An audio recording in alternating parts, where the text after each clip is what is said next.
کفار مکہ وجود باری کا انکار نہیں کرتے تھے، یعنی اللہ کے وجود کے منکر نہیں تھے، وہ بتوں کو ساتھ شریک کرتے تھے۔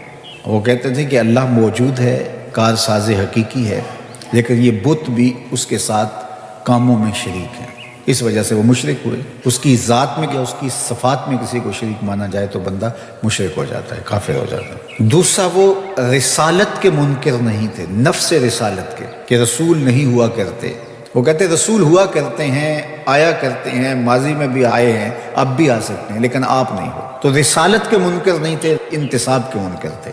اور تیسری بات عقیدہ آخرت، اس کا وہ سرے سے انکار کرتے تھے۔ وہ کہتے تھے یہ تو ہو ہی نہیں سکتا کہ جب ہم مر جائیں، مٹی میں مل جائیں تو دوبارہ اٹھائے جائیں۔ تو وہ باس بعد الموت کا بالکل انکار کرتے تھے۔ وہ کہتے ہیں یہ تو بات سمجھ میں نہیں آتی، جب ہم مر جائیں گے، جب ہم مٹی میں مل جائیں گے، ہڈیاں ہماری رل جائیں گی، تو دوبارہ کیسے ہمیں زندہ کیا جائے گا، یہ کیسے ہو سکتا ہے۔ نضر بن حارث باقاعدہ کسی قبرستان سے پرانی بوسیدہ سی ہڈی اٹھا لایا اور آقا کریم علیہ السلام کے سامنے آ کے کھڑا ہو گیا، اور اس ہڈی کو توڑتا ہے اور اس کے ریزے زمین پہ گرتے ہیں، اور کہتا کیا ہے، من یحیی العظام، ان ہڈیوں کو کون زندگی دے گا، وہی رمیم، جب یہ اتنی خستہ ہو گئی، بربری سی ہیں کہ ہاتھ کا لمس بھی گوارا نہیں کرتی اور گر پڑتی ہیں، تو ان ہڈیوں کو دوبارہ زندگی ملے گی۔ اب اس کا جواب سنیے، اللہ اکبر، رب کا کلام تو پھر رب کا کلام ہے۔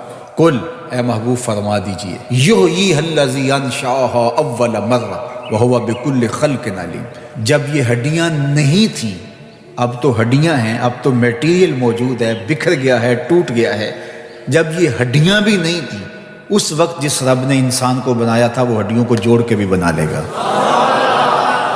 ذرا غور کیجئے، دلیل کی کاٹ دیکھیے، دلیل کا رنگ اور آہنگ دیکھیے۔ یہ تو کہتا ہے ان ٹوٹی ہوئی ہڈیوں کو کون جوڑے گا، کون ان کو دوبارہ زندگی دے گا۔ یہ سوال وہ پوچھ رہا ہے، وَضَرَبَ لَنَا مَثَلًا، مثالیں کہاوتیں وہ بنا رہا ہے، وَنَسِیَ خَلْقَ، جو اپنی تخلیق کو بھولا ہوا ہے، جس کو یہ یاد ہی نہیں ہے کہ میں کون ہوں، ننھی بوند سے میری تخلیق ہوئی اور پھر ہڈیاں بھی بنی، گوشت بھی چڑھا، اور پھر جو ہے وہ روح بھی پھونکی گئی۔ اگر یہ اپنی تخلیق پہ غور کرتا جو ہڈی اٹھا کے لایا ہے تو یہ سوال ہی نہ کر پاتا کہ یہ کہاں تھا اور یہ کیسے آیا۔ تو وہ ڈٹ کے انکار کرتے تھے عقیدہ آخرت کا۔ تو یہ شروع سے رہا ہے، لوگ عقیدہ آخرت کا انکار کرتے ہیں، آج بھی بہت سارے لوگ عقیدتاً آخرت کا انکار کرتے ہیں، عملاً اور رویتاً بہت سارے لوگ انکار کرتے ہیں۔ جو آخرت کو فراموش کر بیٹھتا ہے اور دنیا کو ہی سب کچھ سمجھتا ہے اور آخرت کی بالکل تیاری نہیں کرتا، وہ بھی آخرت کو فراموش کیے ہوئے ہے۔ اللہ اکبر۔ تو اللہ تعالیٰ جل شانہ نے اپنے پیغمبر کے ذریعے سے اس تیقن کو کس طرح لوگوں کے سامنے پیش کیا۔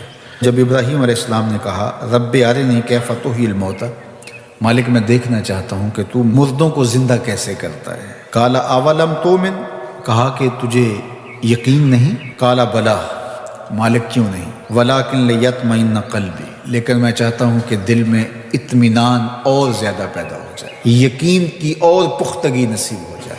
قال فخذ اربعۃ من الطیر، کہا 4 پرندے پکڑ لو، فصرہن الیک، اور ان کو اپنے ساتھ مانوس کر لو، پھر ان کو ذبح کرو، ٹکڑے کرو، گوشت بناؤ، قیمہ کرو، اور مکس کر کے مختلف پہاڑوں پہ ڈال دو۔ کہا اب ایک ایک کر کے جانور کو پکارتے جاؤ، یاتینک سعیا، آپ دیکھیں گے دوڑتے ہوئے تمہارے پاس آئیں گے۔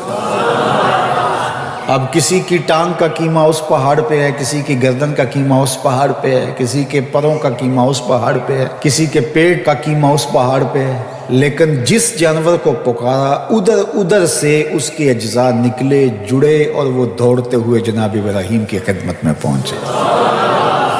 تو کہا ہم ایسے ہی مردوں کو زندہ کرتے ہیں۔ تو یہ ان کے یقین کو پختہ کرنے کے لیے تھا۔ تو تیقن کی دولت بہت بڑی دولت۔